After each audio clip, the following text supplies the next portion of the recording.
Baiklah, saya awali. Selamat malam. Nama saya Francisca Kurniawati. Saya kuliah di Politeknik Kesehatan Tanjung Karang, jurusan Kesehatan Lingkungan, Prodi D3 Sanitasi. Dan sekarang saya menempuh pendidikan semester 5. Cukup. Ada lagi Kak yang mau disebutin cantik? Oke, boleh segitu dulu. Ini nih Kak, kita langsung ke pertanyaan pertama aja Kak ya. Iya, Bisa diceritakan nggak sih Kak, jurusan atau prodi yang Kakak ambil ini tuh gimana sih? Atau apa sih? ya, terima kasih Kak. Jadi yang saya ambil ini kan jurusan kesehatan lingkungan. Nah, kesehatan lingkungan itu sendiri merupakan ilmu yang mempelajari tentang keseimbangan antara lingkungan dengan manusia, serta penyehatan terhadap lingkungan maupun makhluk hidup yang ada di dalamnya. Nah, untuk prodi saya sendiri itu kan prodinya D3 Sanitasi. Nah, D3 Sanitasi itu merupakan upaya pengendalian faktor lingkungan supaya nantinya mencegah bahaya-bahaya yang ada di lingkungan atau penyakit yang menyebabkan atau faktor lingkungannya menyebabkan penyakit seperti itu, Kak. Oke. Nah, untuk jurusannya Kakak sendiri, apakah ada di Poltekkes lain atau hanya ada di Tanjung Karang nih Kak? Untuk jurusan kesehatan lingkungan, Poltekkes itu kan tersebar di seluruh Indonesia, Kak. Jadi untuk kesehatan lingkungan itu ada di beberapa di Poltekkes yang ada di seluruh Indonesia untuk jurusan kesehatan lingkungannya. Berarti pilihannya banyak ya Kak ya, nggak cuma di Poltekkes Tanjung Karang gitu ya. Iya. Nah, eh lalu nih Kak, alasan Kakak kenapa milih jurusan ini nih Kak, D3 Sanitasi? Untuk alasannya sambil cerita ya Kak, pengalaman kenapa saya Boleh. ngambil ini. Um, jadi dulu itu sebenarnya saya pengen masuknya ke farmasi. Nah, tetapi pernah mengikuti SBMPTN dan itu belum lulus. Kemudian ada pembukaan perkuliahan di Poltekkes inilah. Karena basic saya SMA itu dari IPA dan saya juga suka dengan hal yang berbau tentang kesehatan, terus laboratorium itu juga saya suka. Jadi akhirnya saya coba cari tahu tentang jurusan yang ada di Poltekkes. Nah, waktu itu saya langsung kayak tertarik gitu ke kesehatan lingkungan karena menurut saya jurusan kesehatan lingkungan ini nih masih asing banget di masyarakat. Kemudian saya berpikirnya karena kesehatan lingkungan ini kan orang identiknya taunya kalau kuliah di kesehatan pasti bidan ataupun perawat. Nah, saya itu ingin mengenalkan juga ke masyarakat kalau jurusan kesehatan di kampus kesehatan itu bukan hanya bidan dan perawat. Dan saya juga percaya jurusan kesehatan lingkungan ini prospek kerjanya masih banyak sekali begitu. Oke. Jadi untuk pemilihan jurusan kesehatan lingkungan ini berarti pilihan pertama ya Kak? Iya, betul Kak. Jadi saya mendaftar di kesehatan lingkungan itu pilihan pertamanya saya ambil di tiga kesehatan lingkungan. Pilihan keduanya di tiga gizi. Dan puji Tuhan memang sesuai dengan keinginan keterima di Kesling. Iya. Nah, tadi kan kakak bilang kakak nyari-nyari juga informasi nih tentang jurusan kesehatan lingkungan ini. Itu pencarian informasinya dimulai sejak SMA kelas 3 atau memang dari kelas 1 SMA udah mulai mencari atau di mepet-mepet nih waktu mepet yang udah mau pendaftaran? Untuk ya, terima kasih Kak. Jadi saya mencari informasinya ini setelah lulus Kak, karena dulu itu setelah lulus kuliah optimis banget bakal keterima di farmasi. Tapi waktu pengumuman SBM ternyata saya tidak keterima dan dari situ saya juga tidak mau berhenti sekolah atau berhenti untuk tidak melanjutkan pendidikan. Jadi saya mencoba mencari informasi kembali dan memang saya pengennya kuliahnya di negeri begitu kan. Oke nih Kak. Nah, uh, ini nih Kak. Apa mata kuliah atau tugas-tugas yang khas di jurusan kesehatan lingkungan ini nih Kak, yang nggak ada di jurusan lain dan menurut Kakak, oh ini sangat berkesan nih buat saya, itu apa nih? Menurut saya jurusan yang sangat berkesan di kesehatan lingkungan itu tentang penyehatan tanah, penyehatan air, penyehatan udara, begitu Kak. Terus emang Oke. selama kuliah di jurusan kesehatan lingkungan ini banyak banget pelajaran ilmu hal baru yang saya dapat dan kami juga mempelajari tentang menggambar teknik seperti itu. Jadi yang tadinya mikir loh saya kuliah di kesehatan kok menggambar teknik juga ada gitu. Tapi memang benar adanya mata kuliah menggambar teknik itu ada. Jadi seru Kak, kayak ada tantangan gitu kuliah di kesehatan lingkungan. Oke. Nah, kalau praktikumnya gimana nih Kak? Bisa diceritakan nggak teknisnya seperti apa gitu, secara general aja nih Kak gimana? Kalau untuk praktikumnya, tiga ini kan lebih banyak praktek ke lapangan Kak, daripada teorinya. Nah, eh, ada praktek yang untuk mata kuliah seperti menggambar teknik itu. Prakteknya ada yang kami mata kuliah pengelolaan sampah.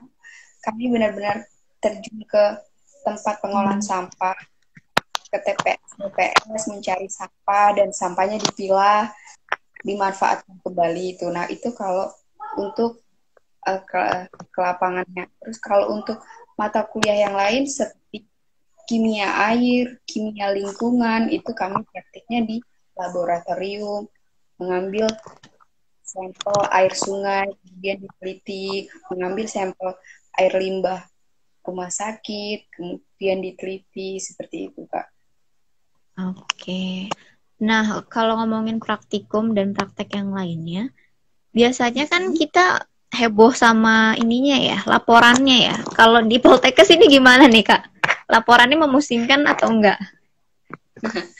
Sama, tentunya sama ya, Kak. Kalau setelah praktikum, pasti ada laporan praktikum, kemudian ada tugas akhirnya, kayak gitu. Jadi, ya seketika memusingkan, Kak. Untuk praktikumnya itu seru.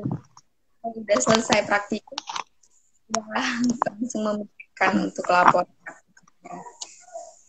Oke, oke nih Kak. Nah, menarik ya buat praktikumnya. Lalu ini Kak, kalau misalnya di jurusan Kakak, apakah nanti ada konsentrasi ilmu lagi atau kelompok keahlian gitu Kak? Atau ya sudah dari awal sudah dikelompokkan nih di semester 1 D3 sanitasi, udah ini aja gitu, nggak akan lagi ada pengelompokan keahlian atau gimana nih Kak? Ya. Kalau di Poltekkes ini sistemnya kayak sudah ditentukan dari kampusnya Kak. Jadi semester 1 menempuh mata kuliah 9 gitu. Jadi harus selesai 9. Nah, nanti selanjutnya juga begitu. Jadi kami mengikuti jadwal dari kampusnya. Oke. Nah, ini Kak, boleh diceritain nggak untuk apa ya calon camaba yang mau masuk ke Poltekkes ini ada berapa jalur masuk ya Kak? Untuk Poltekkes sendiri ada jalurnya ada dua Kak. Nah, yang pertama itu jalur menggunakan nilai raport yang disebut dengan PMDP Kak. Nah, PMDP itu seleksinya menggunakan nilai raport, lalu prestasi akademik dan non-akademik. Nah, kemudian jalur yang selanjutnya ada jalur uji tulis, itu jalur lebih dikenal dengan SIMAMA.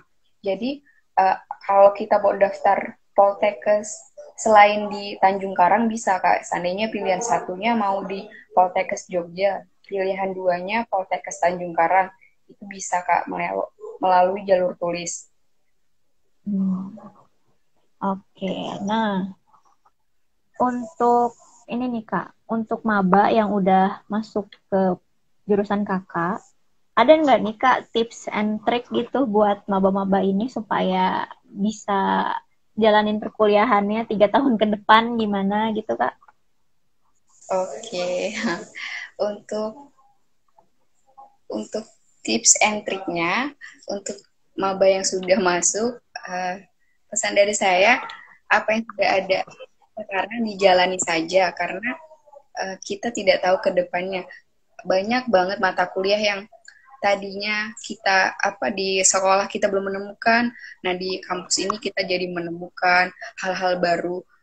Dulu saya juga sempat kayak masih goyah gitu ya Kak, kuliah semester 1 itu karena benar-benar kita tuh mendapatkan mata kuliah baru, ilmu baru, terus ya namanya kesulitan pasti ada kan Kak, setiap pelajaran itu pasti ada. Nah terus untuk pesan ya untuk tips and triknya tetap jalani saja karena tidak ada kesulitan yang melebihi batas kemampuan kita. Dan kalau ngomong sulit, tentu sulit, tapi kan sampai sekarang juga banyak kakak-kakak tingkatnya yang bisa melewati. Artinya tidak ada kesulitan yang memang tidak ada jalan keluarnya. Gitu. Oke. Nah ini Kak, Kakak juga kan aktif nih di berbagai organisasi ya kelihatannya. Nah, gimana Iya. buat adik-adiknya ini supaya punya manajemen waktu yang bagus nih Kak, supaya nanti uh, akademik bagus, di organisasi juga bagus nih Kak.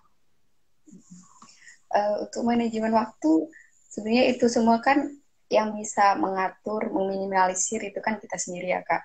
Kalau saya memang, karena saya anak rantau, saya dari kampung, terus ke Bandar Lampung itu memang niatnya benar-benar untuk mencari ilmu, mencari pengalaman, terus makanya saya mencoba untuk mengaktifkan diri saya untuk berkecimpung di segala macam organisasi yang ada di kampus. Karena dengan begitu, Kak, kita menjadi merasa punya keluarga baru, terus di perantauan itu nggak merasa asing, banyak teman, dan feedbacknya juga banyak untuk aktif organisasi juga. Uh, kan kalau di Poltekkes itu ada beasiswa, Kak, beasiswa mahasiswa berprestasi. Nah, mahasiswa berprestasi ini ditunjang oleh nilai akademik yang baik, terus pengalaman organisasi, dan beberapa sertifikat yang banyak, itu kan bisa diperoleh kalau kita aktif organisasi. Nah, itu untuk manajemen waktu saya selama ini, saya orang yang tidak pernah menunda mengerjakan tugas, Kak. Jadi, ketika memang ada tugas dan ada waktu sedikit untuk mengerjakan, kerjakan. Jadi ketika ada rapat atau apa, kita tidak memikirkan tugas lagi gitu. Oke, benar. Memaksimalkan waktu yang ada gitu ya Kak ya. Iya, betul, Kak. Nah, ini nih Kak, yang banyak juga ditanyain adalah prospek kerja dari jurusannya nih Kak. Selain untuk di bidang kesehatan, prospeknya itu seluas apa sih Kak? Gitu. Kita bisa masuk ke ranah mana gitu nih Kak. Untuk kerjanya sendiri itu sangat luas, Kak, karena kan sanitasi itu di berbagai bidang pasti memerlukan sanitasi kan. Nah, itu bisa kerja di perusahaan, bisa kemudian di bandara, di KKP, di terminal, di hotel, itu juga bisa. Oke. Nah, untuk rencana ke depannya nih Kakak, setelah lulus ini mau gimana nih Kak? Mau ambil lanjutan studi atau mau gimana nih? Karena saya Ya, kebetulan saya tinggal 1 semester lagi nih Kak. Saya udah punya plan-plan emang beberapa plan. Saya ingin melanjutkan kuliah dan sembari bekerja. Jadi mengambil kuliah yang memang tidak menyita waktu, kuliah di hari-hari weekend gitu, dan bekerja juga. Jadi bisa balance antara ilmu selama kuliah itu nanti bisa diterapkan dan kita juga bisa mendapatkan pendidikan lagi gitu Kak. Oke. Ya Kak, semoga lancar ya rencana ke depannya. Terima Lalu ini kasih. Kak, buat kan tadi udah nih tips buat mabaknya nih. Ini buat mabaknya nih Kak yang masih anak-anak SMA. Ada tips nggak Iya. Kak supaya mereka nanti nggak apa ya nggak salah jurusan lah gitu. Kalau tips dari saya untuk Camaba, kalau mau daftar kuliah, pesan dari saya jangan ikut-ikut teman. Jadi ketika temannya banyak yang daftar jurusan apa ya, seandainya pendidikan matematika, lalu ikut teman itu jangan. Jadi mendaftarlah sesuai dengan kata hati, sesuai dengan kemampuan, sesuai dengan apa yang disukai. Karena kalau daftarnya ikut-ikutan, nantinya akan kesulitan sendiri di tengah jalan. Karena itu bukan basic kita gitu Kak. Jadi terus juga saya juga jangan khawatir dulu, ada pikiran sebelum mendaftar, ada pikiran kayak aduh itu kan jurusannya masih asing, nanti saya nggak bisa dapat kerja. Jangan khawatir untuk hal bekerja nantinya, karena pekerjaan itu bisa datang juga kalau kita banyak relasi sesama individu. Jadi jangan cemas, terus jangan juga mikir kalau jurusannya nggak terkenal nanti.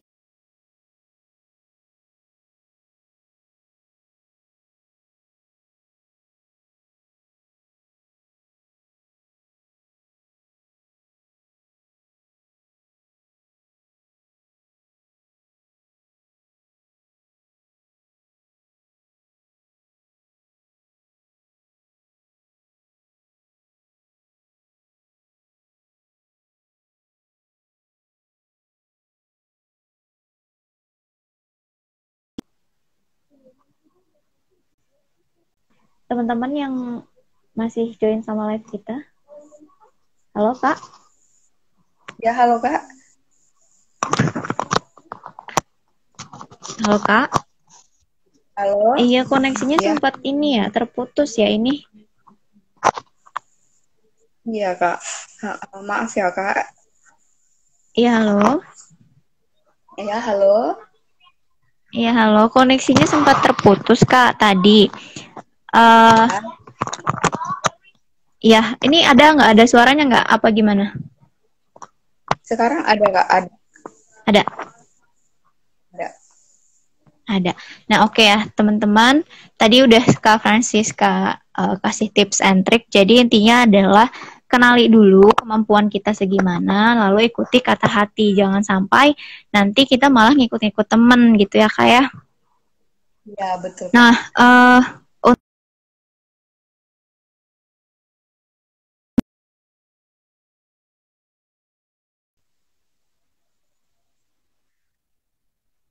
di kolom komentarnya, oke kita cari dulu. Tadi ada yang tanya tentang mata kuliah katanya nih Kak. Jadi kalau di Poltekkes itu mata kuliahnya udah ditentuin ya katanya gitu. Iya Kak. Oh ini nih kata Ardelia Del. Jadi mata Langsung dijawab kuliahnya atau nggak gimana Kak? ditentuin sendiri ya Kak kayak gitu.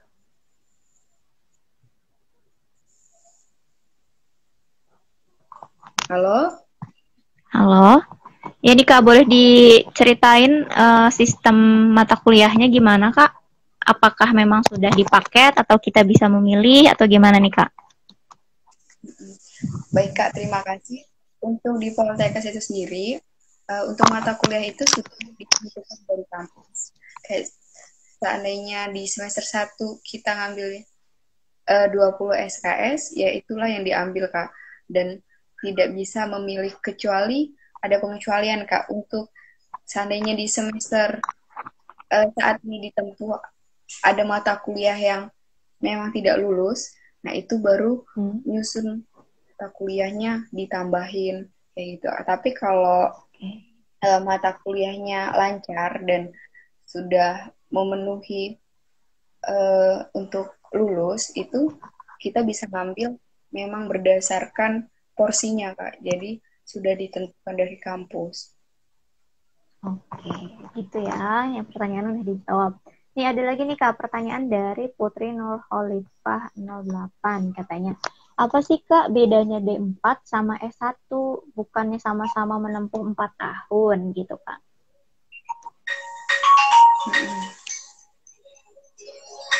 Aduh, maaf Kak. Iya.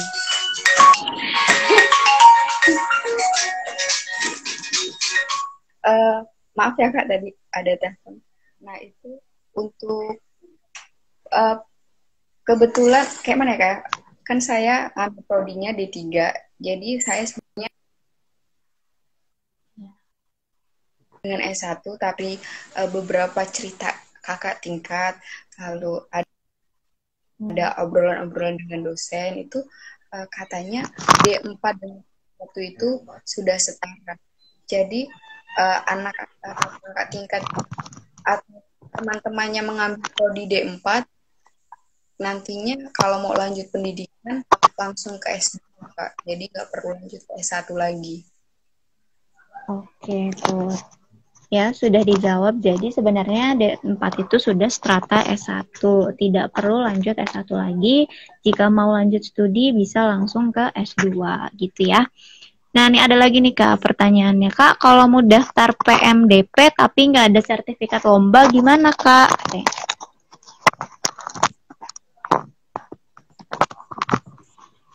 Kasih untuk pertanyaannya. PMDP itu tetap bisa daftar kok tanpa sertifikat lomba. Berarti kan kita mengandalkan dari nilai kita. Nilai kita memang harus dimaksimalkan. Kalau memang tidak ada sertifikat pendukung dari lomba, atau ketika memang nilai akademik itu bagus, biasanya sekolah kan memberikan apresiasi berupa sertifikat. Itu juga bisa dicantumkan. Tapi kalau memang tidak punya sertifikat sama sekali dan ingin mencoba PMDP, tidak ada salahnya karena kan yang menyeleksi itu pihak kampus begitu.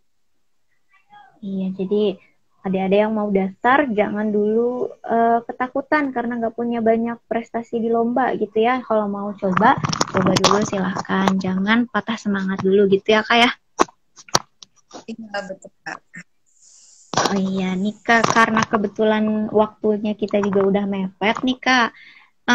Ada ini nggak Kak, closing statement buat teman-teman yang udah nemenin kita live, juga buat teman-teman kakak nih yang maba-maba lah ya, adik-adiknya, terus camabanya nih Kak. Boleh? Terima kasih untuk teman-teman, untuk rekan-rekan yang sudah menyempatkan mengikuti live bersama saya. Terus pesan saya untuk teman-teman yang masih sekarang masih sama-sama menempuh pendidikan di bangku kuliah ataupun di sekolah, tetap semangat, jangan pernah patah semangat. Kemudian untuk adik-adik SMA yang masih SMA, jangan pesimis dulu mencoba, jangan malu bertanya karena banyak sekali sekarang media, banyak sekali sosial media, orang-orang yang masih mau merespon ketika ditanyai. Dan kalaupun nanti setelah live ini ada yang mau tanya tentang jurusan kesehatan lingkungan atau tentang Poltekkes Tanjung Karang, bisa kok hubungi saya. Saya sangat welcome kepada adik-adik Camaba, begitu Kak. Oke. Nah, jadi katanya boleh tuh teman-teman yang masih pengen nanya lebih jauh lagi kalau misalnya di sini kurang jelas, bisa langsung DM kakak ya Kak ya di @frs_francisca gitu ya teman-teman. Iya, ini boleh langsung dicatat, nanti DM kakaknya langsung. Nah, Kak, terima kasih banyak kakak sudah mau sharing sama kita, sama Intip Kuliah, sudah mau juga nulis artikel di websitenya Intip Kuliah. Kami tunggu juga nih Kak pengalaman-pengalaman menariknya yang lain dan untuk di-sharing sama kita sama-sama di sini. Sekali lagi terima kasih Kak sudah meluangkan waktunya.